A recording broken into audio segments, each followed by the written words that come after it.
नमस्कार दोस्तों, स्वागत है आपका अपने YouTube channel maker of modern teacher पर। तो आज हम लोग झारखंड डीएलएड के पेपर 9 यानी कि पर्यावरण अध्ययन 1 के अंतर्गत पढ़ाया जाने वाला सामाजिक विज्ञान शिक्षण विषय वस्तु सह शिक्षण विधि में पूछा जाने वाला एक महत्वपूर्ण सवाल समस्या विधि, जो कि पिछले वर्षों में पूछा भी गया है। समस्या विधि के गुण एवं दोषों का वर्णन करें, इसके बारे में। तो ज़्यादा देर न करते हुए शुरू करते हैं। समस्या विधि के गुण एवं दोषों का वर्णन करें।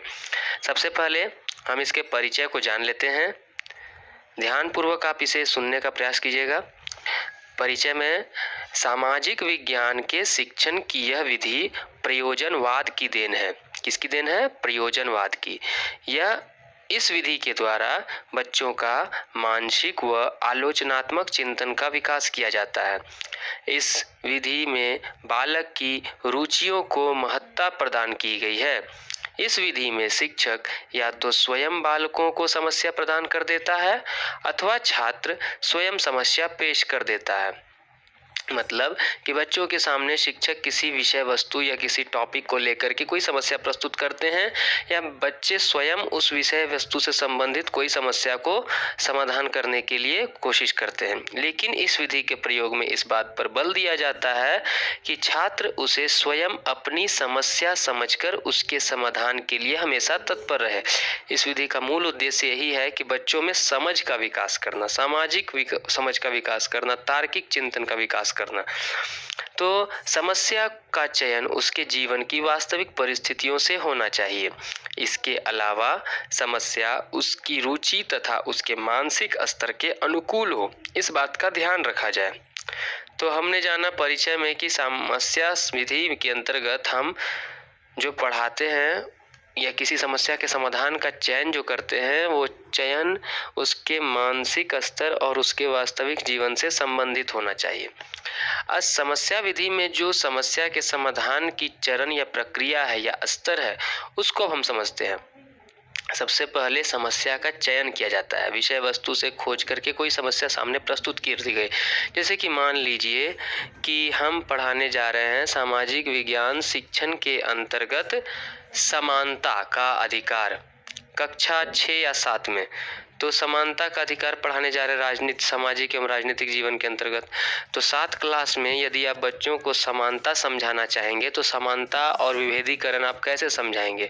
समाज में जातीय विभिन्नता है, धार्मिक विभिन्नता है, लैंगिक विभिन्नता है, पहले इन विभिन्नताओं को समझाएंगे।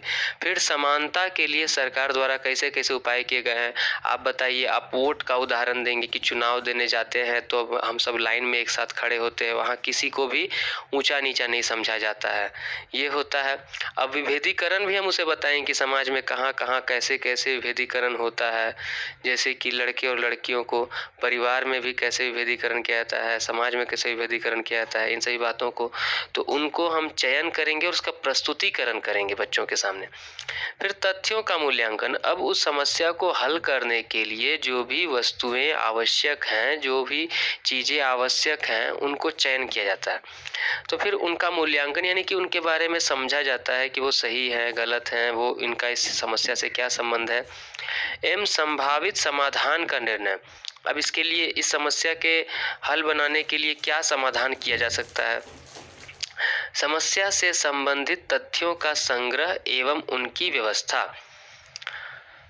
सामाजिक एवं राजनीतिक विज्ञान जीवन के अंतर्गत हम अगर मान लीजिए कि सामाजिक विभिन्नता एवं समानता इस अध्याय को पढ़ाते हैं या फिर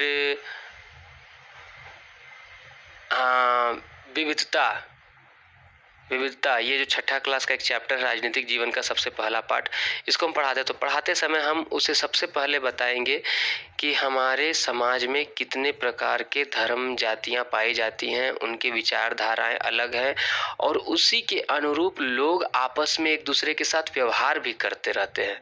तो ये विभिन्नता का उदाहरण दिया गया। समाज जो है, सरकार जो है, इस समाज में समानता लाने के लिए किस तरह से उपाय लगाती है कि सरकारी रोजगार में आपको एक समानता का अवसर प्रदान कर रही है। साथ ही साथ शिक्षा के लिए समानता का अवसर प्रदान कर रही है। चिकित्सकों को कहा गया है कि सबके लिए समान चिकित्सा उपलब्ध करवाना चाहिए। इसके अलावा बहुत सारी बातें हैं। तो ये सब तथ्य हो गए। इन तथ्यों का चयन और उनको व्यवस्थित किया जाएगा, फिर उसके आधार पर निर्णय लिया जाए कि कौन सा समाधान इसके लिए उचित हो सकता है। फिर तथ्यों का विश्लेषण, आलोचना एवं उनके आधार पर निष्कर्ष निकालना। फिर पांचवा है परिणामों अथवा निष्कर्षों का मूल्यांकन एवं सामान्यीकरण, समस्या का लेखा। इस प्रकार से समस्या विधि के अंतर्गत किसी भी समस्या के समाधान के लिए चरण निर्धारित किए जाते हैं। सामाजिक विज्ञान में विभिन्न समस्याओं को उनके समाधान के लिए बालकों के सामने प्रस्तुत किया जा सकता है, जैसे सुरक्षा की समस्या, कृषि की समस्या। हम इसका उदाहरण दे सकते हैं, क्योंकि हम जानते हैं भारत कृषि प्रधान देश है और झारखंड की बात करें तो झारखंड में भी लगभग 77% आबादी जो है कृषि कार्य में संलग्न है। अब हम बता सकते हैं कि बताइए झारखंड में कितने जिले हैं, अब इनमें से किस किस जिले में खेती कम हो पाती है। तो कम हो पाती है समस्या है, तो क्यों कम हो पाती है उसके लिए हम उसके कारण ढूंढेंगे कि उन इलाकों में सिंचाई के क्या क्या साधन है, जमीन की उर्वरकता कैसी है, उसके पास वहाँ कृषि सामग्री उपलब्ध हो पाता है कि नहीं हो पाता है। तो इस आधार पे फिर साथ साथ कुटीर उद्योगों की समस्या हम देखते हैं। हम जैसे जानते हैं झारखंड में अगर कहा जाए तो सबसे कम साक्षरता का जिला पाकुड़ जिला है। तो पाकुड़ जिला यदि कम साक्षर है तो भी अब वहाँ के लोगों को रोजगार कैसे उपलब्ध कराया जाए, तो उसके लिए हम देखते हैं लघु एवं कुटीर उद्योगों का चलन चला है। उधर पत्तल, दोने, गिलास, इन सब की फैक्ट्रियों का वहाँ पर जोर शोर से औद्योगिकरण चल रहा है। लोगों को कुछ कुछ कार्य करवाए जा रहे हैं। खाद्य समस्या, हम सब जानते हैं कि भारत जैसे देश में खाद्य की समस्या एक बहुत बड़ी समस्या है। इसका सबसे बड़ा कारण क्या है, तो आबादी, जनसंख्या, निर्धनता की समस्या। सब जानते हैं निर्धनता की समस्या का कारण क्या है और उसका समाधान कैसे किया जाए। इस प्रकार हमने जाना कि कौन कौन सी समस्या विधि के द्वारा पढ़ाई जा सकती है, हल करना सिखाया जा सकता है। अब हम समस्या विधि का मूल्यांकन कर लेते हैं। सबसे पहले इसमें समस्या विधि के गुण को जानेंगे। इसके अंतर्गत हम देखते हैं कि यह ज्ञानार्जन की मनोवैज्ञानिक पद्धति है। यह एक मनोवैज्ञानिक पद्धति है जिसके द्वारा ज्ञान का अर्जन किया जाता है।